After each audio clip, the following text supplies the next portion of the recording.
गाड्या फोडून दहशत माजवली, पोलिसांनी त्याच रस्त्यावर माज उतरवला, कारवाईची तुफान चर्चा। पुण्यात दर दुसऱ्या दिवशी गाडी फोडण्याच्या घटना घडत असतात। या गाड्या फोडून काही आरोपींना परिसरात आपली दहशत माजवायची असते, मात्र या आरोपीचा आता त्याच रस्त्यावर धिंड काढून पोलिसांनी चांगलाच माज उतरवला आहे। या संदर्भातला व्हिडिओ देखील समोर आला आहे। त्यानंतर पोलिसांच्या कारवाईचे कौतुक होत आहे। पोलिसांकडून मिळालेल्या माहितीनुसार काल रात्री बिबवेवाडी परिसरात असणाऱ्या भागात 40 ते 50 गाड्यांची आरोपींकडून तोडफोड करण्यात आली होती। परिसरात आपली दहशत माजवण्यासाठी आरोपींनी ही तोडफोड केली होती। या तोडफोडीनंतर पोलिसांनी अंडी उर्फ निरंजन देवकर, अभिषेक पांढरे, गणराज सुनील ठाकर अशा 3 आरोपींना अटक केली होती।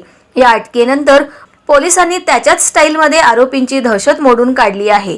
आरोपींनी ज्या मार्गावर गाड्यांची तोडफोड केली होती त्याच मार्गावर बिबवेवाडी पोलिसांनी 3ही आरोपींची धिंड काढली आहे। अशा प्रकारे धिंड काढून पोलिसांनी आरोपींचा माज उतरवला आहे। या संदर्भातला व्हिडिओ देखील समोर आला आहे। या कारवाईची आता सर्वत्र चर्चा होते।